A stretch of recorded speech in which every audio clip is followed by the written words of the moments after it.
Kriega. Wonderful.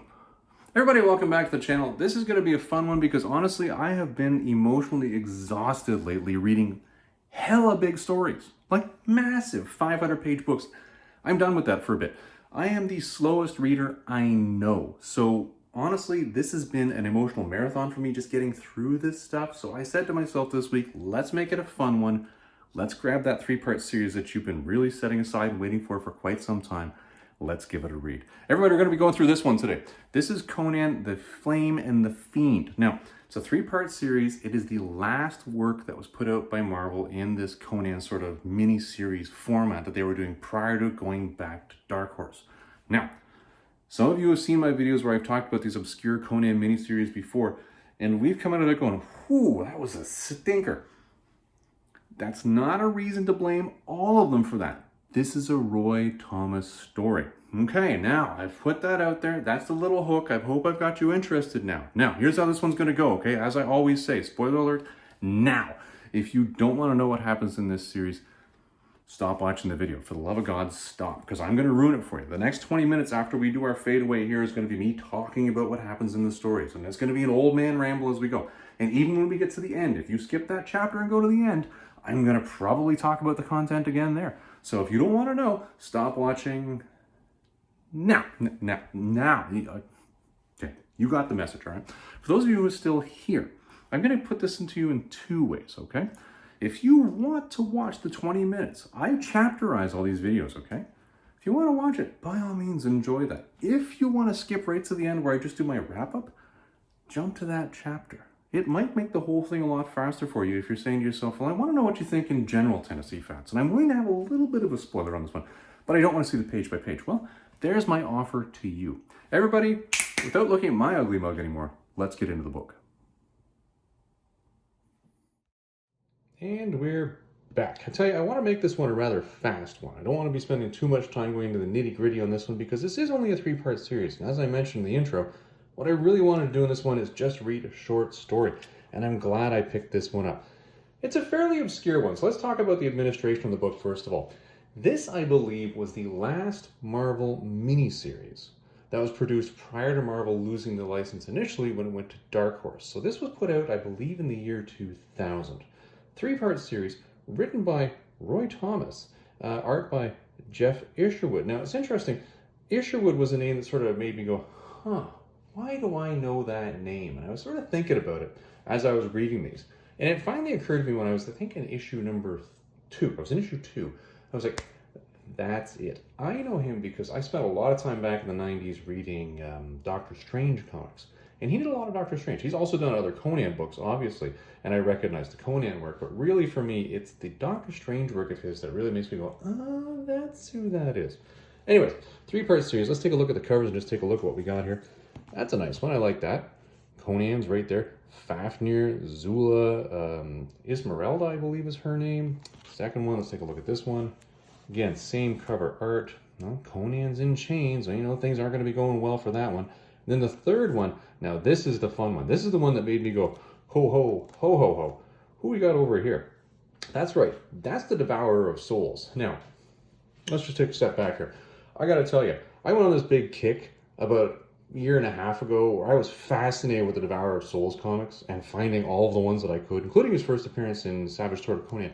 And I was like, oh, I gotta get all these. And it's interesting, I was going through the stories and picking them up and reading through them as fast as I could. Interesting, really interesting character. And no, I'm gonna stop right there. If you want to know more about the Devourer of Souls, we'll do a whole video about the Devourer of Souls later. We'll put a note down in the comment and just let me know. I want to stop there because the guy is so detailed. There's so many layers to this non-Howdardian character that it really is just a masterpiece that Marvel did when they made him. I'm stopping. Full stop right there. Okay, anyways, let's get into issue number 1, shall we? Let's just start going through it right now, and we'll go through what we got here. Now, we've done reviews of these miniseries that came out around the same point in time before, and one of the things that I pointed out before that always sort of made me go, huh? Was when you open the front cover, on the inside, there is invariably a fold-out, which would tell this sort of weird mock story of, you know, it was almost like a Conan the Adventurer cartoon type intro where it talked about Conan righting the wrongs of the world and other modus characters that were going to be in this dramatis personae. And invariably what happened was I found that the fold-out information that was on the inside of these, well, first of all, it came off just being hokey, number one. But number two, when you actually read each of the three-part series, you'd find the summary in issue 2 that was on the front didn't match what actually happened in issue 2. The summary in issue 3 in the front didn't actually match what happened in issues 1 and 2. It was this weird revisionist history that just sort of happened. It was kind of odd. Anyway, whole story starts off here where we're in the steps, and we're starting to get a sense really quickly on this one as to when in the Conan mythos timeline the story is happening. And it's happening in the steps because this is during the period in which Conan is the war chief of the Kozakai, or the Cossacks, who are the people who are fighting back against the Tyrian Empire, who are trying to annex the steppes. And again, if you were sort of to infer, well, what was Howard actually meaning when he meant Cossacks or Kozakai? Was he meaning Cossacks? Were they talking about the steppes, like the steppes? You could do all sorts of metaphors and allegories to try to figure that out, but we're just not going to get into it. Anyways, the whole story starts off with, I believe it is Esmeralda, I think is her name, and she is stolen a horse and she's being chased. Somebody puts an arrow in the horse and she's fighting, and it looks like things are going to go poorly for her, but she is actually really standing her own ground quite well. When suddenly, Conan comes out of nowhere by throwing an axe in one of the troops' backs and starts to actually defending her. And there's Fafnir and there's Zula, which is kind of cool, and you're like, okay, well, I'm getting it. And again, nice big thing right here. Roy Thomas, Jeff Isherwood, and you're like, okay, I'm getting the team that's really on this thing. I like where we're going. It's good. I'm getting the story. But you then start to piece together, when's the story taking place? And there are little hints in this because they don't tell you directly what's going on. You start piecing together the story based on where the supporting characters are in their lives. And this is a big one. And a real tell here is Fafnir. So listen, you can go through the whole story, and I don't want to spoil the whole thing for going through all the details. The bottom line is Conan saves this person with Zula and Fafnir. And as they're fighting, you see Fafnir here with a covering on his arm. And, Conan just being himself. Zula casts a spell to defend himself. And that's, Zula doing his thing. But here's Fafnir, and his little covering on his arm seems to be torn. And he pulls it off, and there... Oh, no, an X-Men ad. Gotta get the X-Men ad. There comes out the Hell Hand. And if you know enough about Fafnir, you know what's happened to him. You know that he's lost his... He's actually one of Conan's earliest allies, which is kind of interesting that he survived all the way through the Conan mythos. But, anyways, the Hell Hand is a demon hand. It can control Fafnir. It's not necessarily the best of things, but you really get a sense of, okay, so this is Conan's, I'm going to say, middle to later ages, because this is where Fafnir was at this point in time. Zula also being able to cast spells as a warcaster and fighting at the same time. Probably his later times as well. I'm starting to piece it together. And then, of course, you get a little bit of a conversation over here where Conan is asking, okay, what's happening here and how did you end up here? And she tells the story about how she heard that, somebody was trying to gather the bones of Kulan Gath and this eternal flame, and how she was basically just gathering information until somebody put the moves on her, and then they found out that she rode with Kozakai, so they attacked her. And then Conan's like, hold on, whoa, Kulan Gath, like, I've literally seen that guy die twice. Twice. What's going on here? And she said, oh yeah, well, they're going to go and see the Shamanesses, and they're going to try to bring him back. And he's like, well, that's not good. Any Kulan Gath is a bad Kulan Gath. And honestly, on top of that, I also don't like this whole empire that this whole quest is happening for. I'm glad we stopped this. You guys go get the rest of the Kozakai. I'm going to go off and find this shamaness myself. And he goes off on his own, basically just trying to fool her by pretending he's, this lost wanderer, doing his thing. And this is rather interesting. This is very much a early Spider-Man Todd McFarlane-esque shaman. This, if you've read 1990s Spider-Man, the McFarlane era, not the Amazing Spider-Man, but the Spider-Man, you will recognize this character very, very well in this outfit. You go, wait a minute. Anyway, bottom line is Conan gets over there because he did ask her a little bit about, last time I saw you, you were pregnant sort of thing. And she did say, well, this is, that child never actually happened. But they did reference the fact that she was bearing a child with a demon. And that's a key point here to try to get more of a sense of what's going on here. Anyways, we're going to go forward now. Anyway, he's over there. He basically does not drink this drug thing, which is supposed to knock him out. When suddenly this porcupine type thing comes to protect her. And again, this is very much the McFarlane-esque shaman. It's if you know, you know. And he finds out that his sword doesn't really work on it. Turian spies have already been there. They've turned her against him. They knew he was coming. He does some rather fancy things and throws her actually at the porcupine thing, which is there to protect her, and so she doesn't die.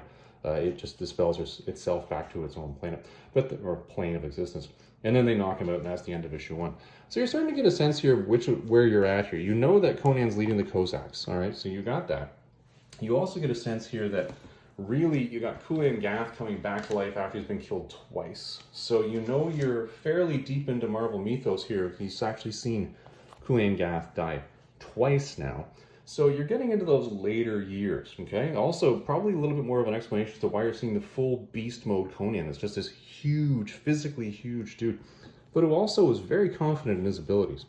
Again, no fold-up thing here. Works for me. Conan is being led back to Akif, which is actually a city in the Turian Empire because, well, that's where he's being led back to because that's the mission. Those are the Turians who captured him. And while he's going back, there's all sorts of noise that happens here where basically they're trying to, well, effectively, this guy admits that he has hired the guards to go and find the Shamanesses and bring Kulan Gath back, specifically so that he can help his king, King Yedrazid, Yedrazid the Old, to actually conquer the Cossacks and finally take the steps. All this comes out, and there's all sorts of noise going back and forth between Conan and his own men and the Cossack guy, and he gets free a little bit, and he's kind of running away. There's typical Conan action, right? And it's just, the pace of this is really, really good. I will point that out.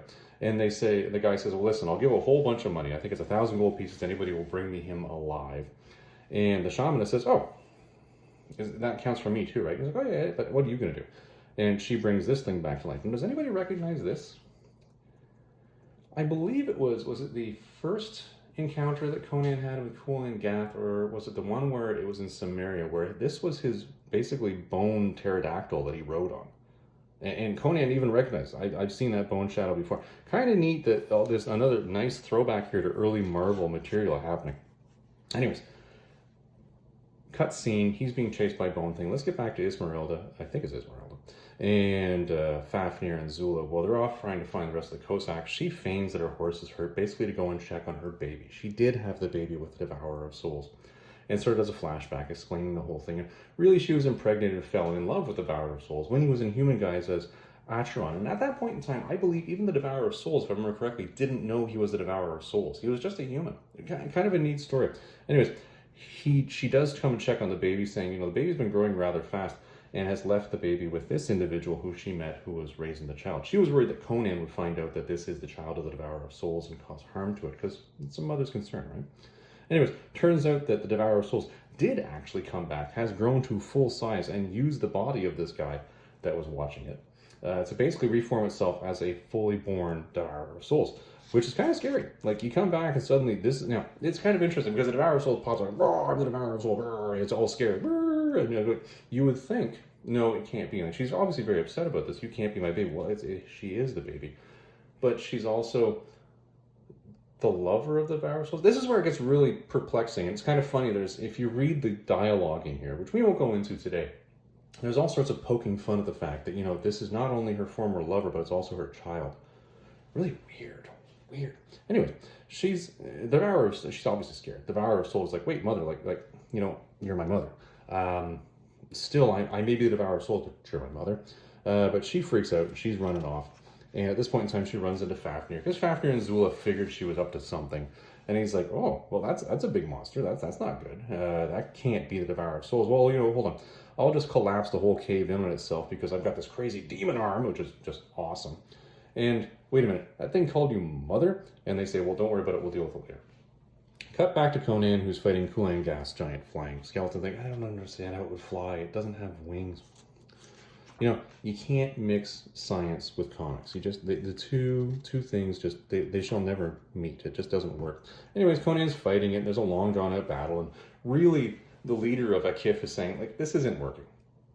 The only thing that's going to happen here is, you know, if you bring back Kulan Gath, because you clearly can't do it. Very cutting comment against the sorcerer's bout, but she's not very happy. Thank you very much. Like, ice cold daggers with this statement. Honestly, I think she was doing fine. I think she actually had it, but whatever. She decides, you know what, I will bring Kulan Gath back, who was my husband. Ha! She's collected all the bones from that mountain in Samaria where he did die. And she didn't have all of them yet. She says, but you know, we'll work with what we got. And they throw an extra body on there so the whole thing can come back, and Kulan Gath once again lives. the pace of this is just continuing to just churn along. It continues to escalate and escalate. I'm escalating the wrong way. I'm escalating towards the camera. You guys can't see. Escalate and escalate and escalate and escalate, which is kind of fun.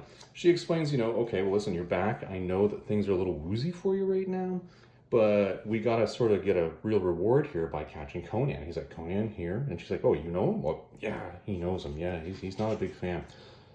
He says, that's easy. I'll just bring my, flying skeleton demon thing to me, which he does. He controls it, and it comes back. And it crashes, and Conan's like, you? Oh, yeah, it's you. And he's thinking he's going to pull the same trick he pulled with that porcupine thing with the shaman the first time and say, well, obviously he's not going to shoot me through you, who is his wife.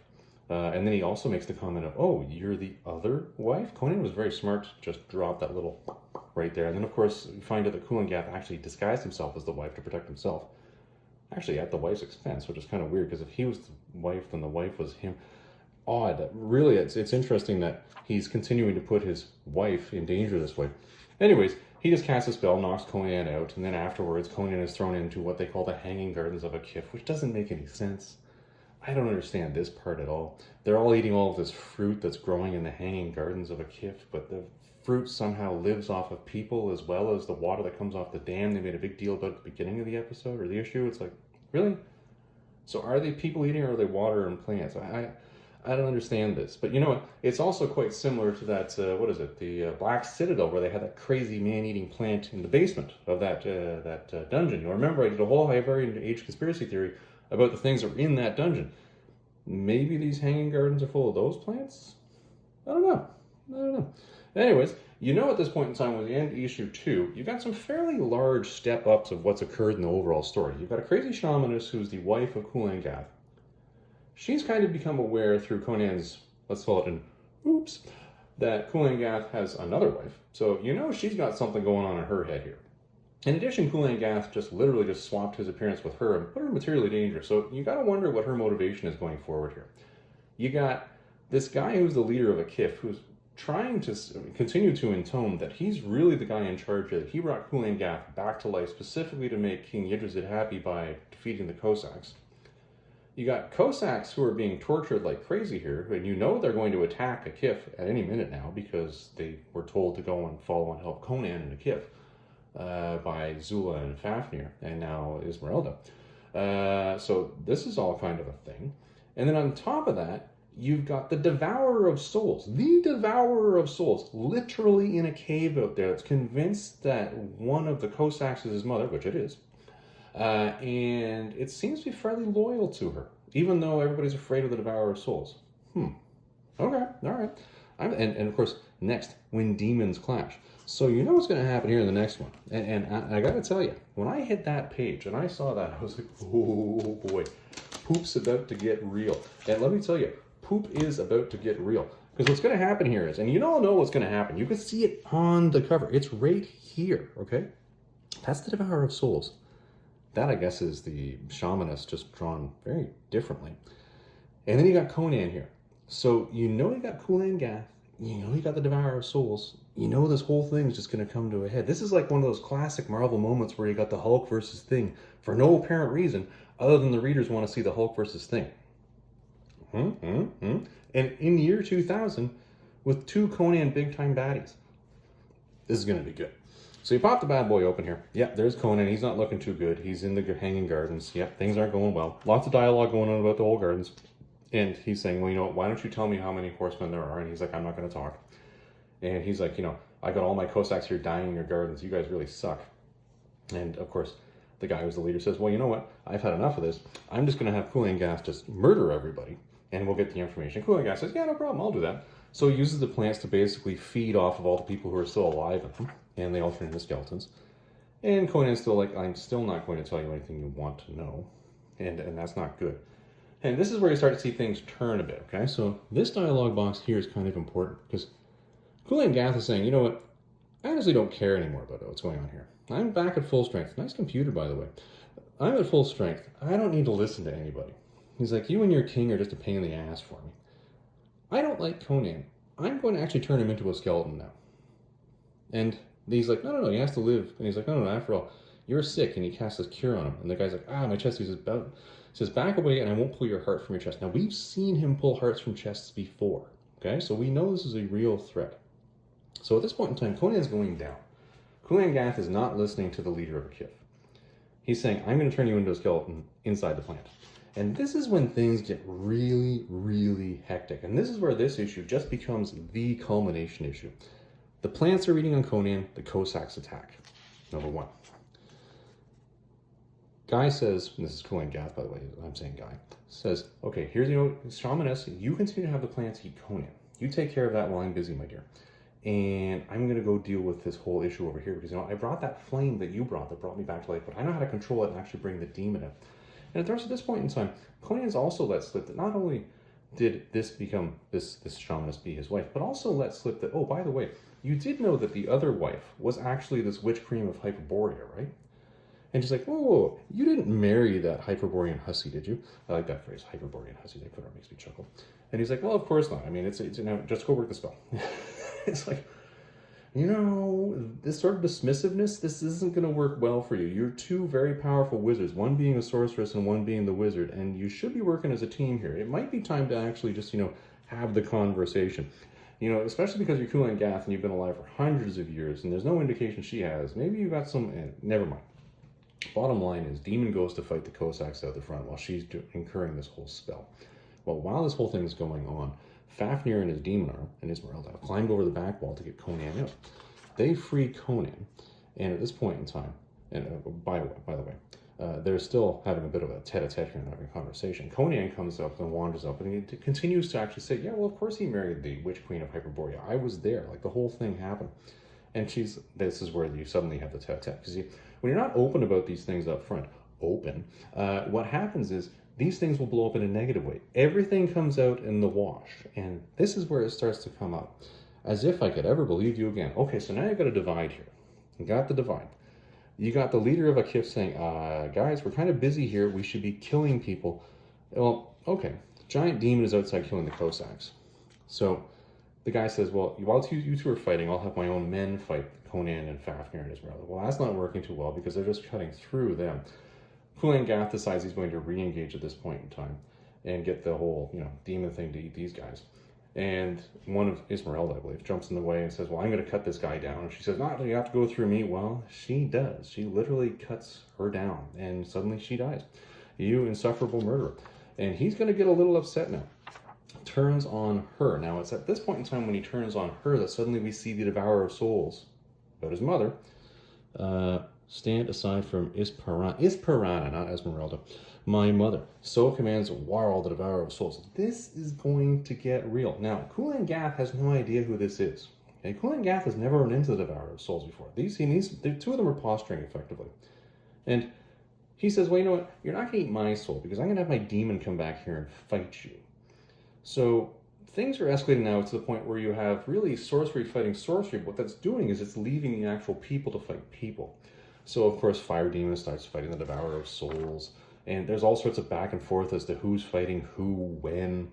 Conan's telling Fafnir everybody to get their heck out of there, and he'll take care of the actual leader of a Kif and Kulan Gath. And he says, while we're at it, though, one of the things that would be really nice, though, is if we actually had the Devourer of Souls do something useful because the demon's coming after me. And he does actually end up at the end of the day throwing a sword through Kulan Gath, which I believe this is probably the first time where Conan himself actually killed Kulan Gath. Let me think back on this now. In the other two, was it somebody else that killed Kulan Gath, or was it... No, it wasn't. It was somebody else, because they even made a reference in this story to the fact that it wasn't Conan that killed Kulan Gath in the other two adventures. It was the two people around him. So Conan does actually kill him. It says, well, how do I keep you dead? And of course he's smiling at him, right? And he says, all right, well, I'm going to cut your head off. So he cuts his head off and leaves these two demons fighting. And of course, while they're fighting, unfortunately, his own Cossacks have been basically pinned in on this damn thing here. The bad guys are going to obviously devour them. And he says, well, Devourer of Souls, why don't you protect your quote-unquote mother here and bring the dam down? And he does. He brings the dam down. And basically, all the demons disappear. Now, this is an interesting end, though, because what you have here is this... Bear in mind, we're dealing with sort of the middle of Conan's life. But you're also at the point in time when Conan, and this is in 2000, is being lost by Marvel to Dark Horse. So Conan takes the head of Kulan Gath, he's leaving, The fire demon was quenched by the entire dam's worth of water. Okay. The leader of Akif actually did survive the flash flood, but they make a reference to the fact that his lust for revenge is going to be liable to prove a bitter fruit from this day's events. And if you think about it, later on in the actual Robert E. Howard stories, this guy is a problem, if I remember correctly. If I'm putting the names together correctly, this actually turns out to be an issue later on for Conan.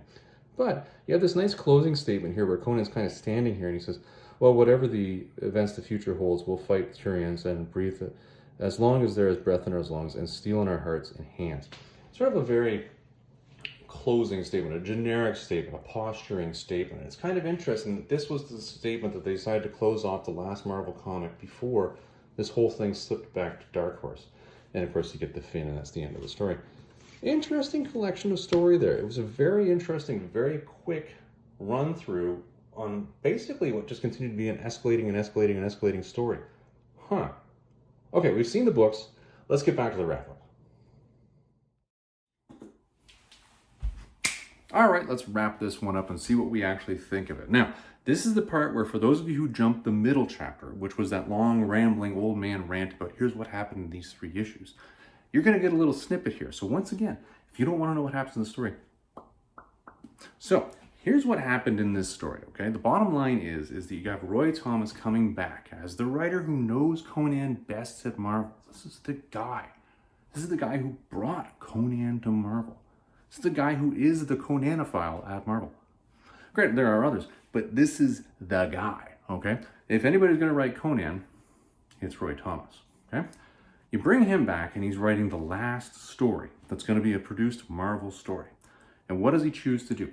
He chooses to write a piece in the middle of Conan's life. We're not talking about King Conan way over here. You're talking about young Conan the Barbarians jumping over the walls of Venarium with his buddies. No. You're talking about Conan, the war chief of the Kosakai, okay, or the Cossack, or the Kosaki. It doesn't matter. The people who are on the steps, who are fighting the Turian Empire back. These are the guys who are like, no, I'm going to continue to raid you Turians, and you Hyperboreans, and you Zamorans, and you Stygians.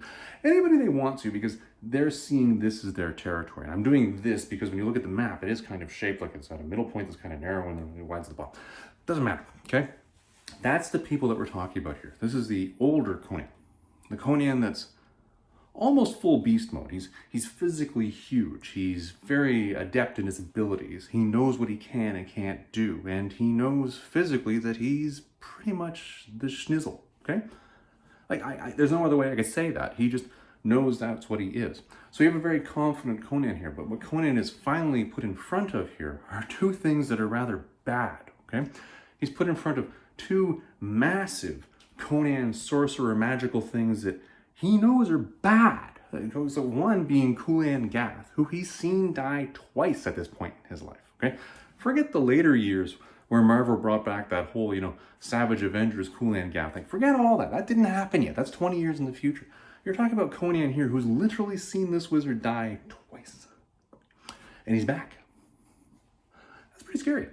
For a guy who really hates sorcery and magic, that's not good. That's not good at all. And then on top of that, you have the other big baddie of Marvel Conan baddies, which is the Devourer of Souls. Okay, now the Devourer of Souls is kind of one of those weird characters. You have to have read the comics to understand who the Devourer of Souls is, because I can't find any reference to that being a Robert E. Howard character at all. Like, I'm sure I could go and Google it, maybe it'll answer the question for me, but just off of everything that I've read, I don't see it. If you guys know of any sort of Robert E. Howard poem that he wrote, or maybe a piece of art or writing that he did, which was in a later era, like, who knows? Maybe this is an idea Marvel pulled in from one of his other things. Who knows? I don't know. I haven't seen it, but I have read all the Marvel comics that have him in it, and quite frankly, the guy is... he's the guy, okay? So you have these 2 big baddies in this epic 3-part story where you've got these 2 coming head to head, because quite frankly, Conan's smack dab in the middle. And at the end of this is where you have this guy who's the leader of Akif. And if I am remembering this name correctly, this is the dude that starts the story by slaughtering all of the Kosakai at the beginning of the, Iron Shadows in the Moon. Yeah. So piece together here that you've got these major pieces of Conan's life that are all coming into play. And then what they do is they throw in the background characters to really drive down where you are in Conan's life. So you've got Fafnir. You don't have Fafnir early in his life.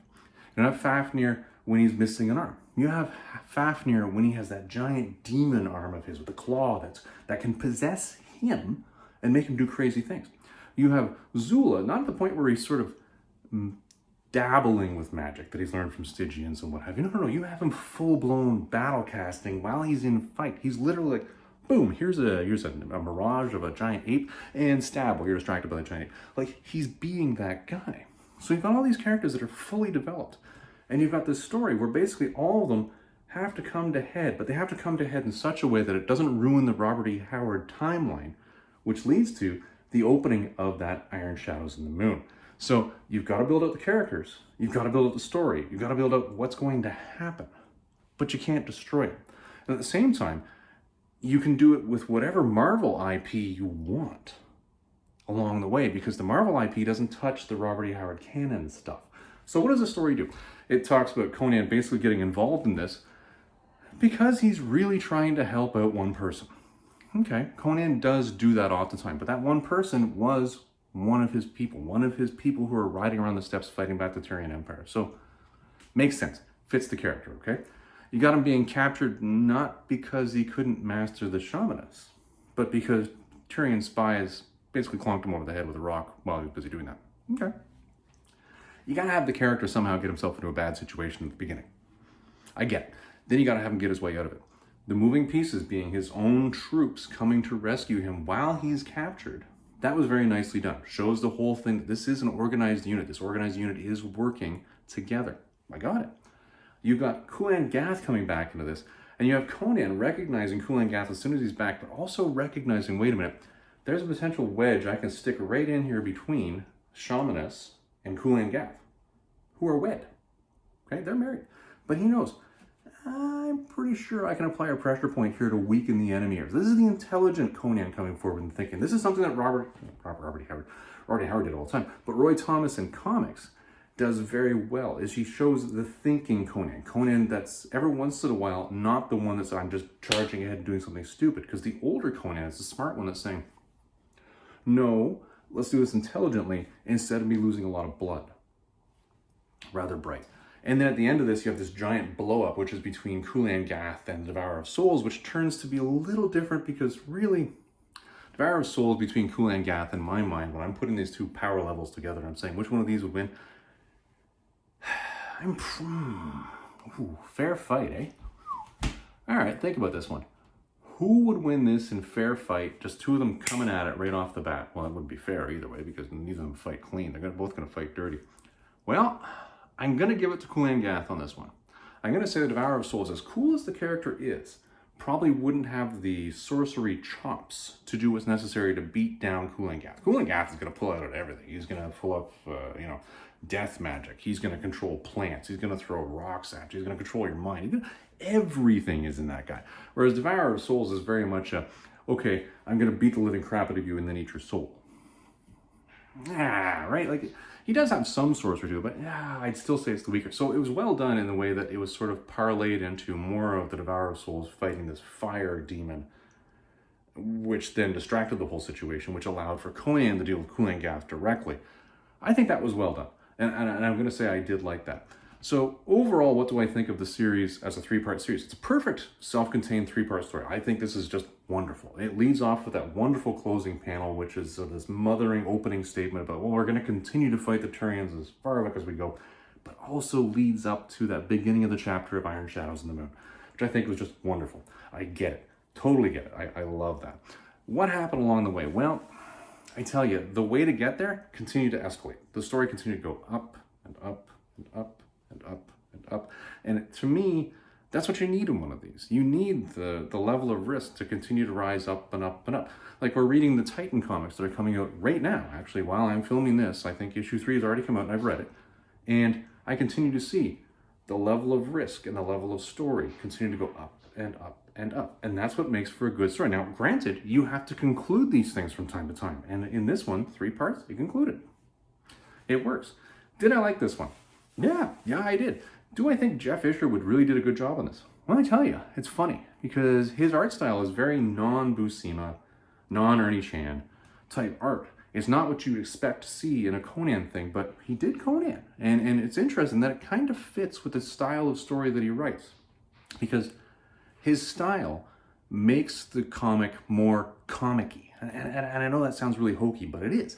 It makes the comic more self-aware that it is a comic. It makes you read it going, okay, well, that's just over the top. Like, right? Well, it's a comic book. It's meant to be over the top. When you're in the middle of a pitched battle and you're throwing pithy one-liners at one another because it's funny.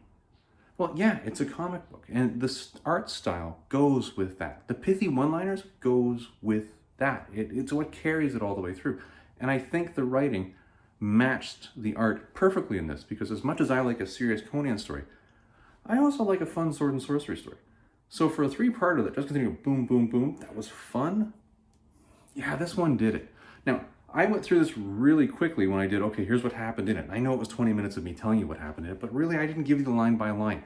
If you want to read this, and you want to read some pithy one-liners, and you want to really go, this is how the reaction to this, read it.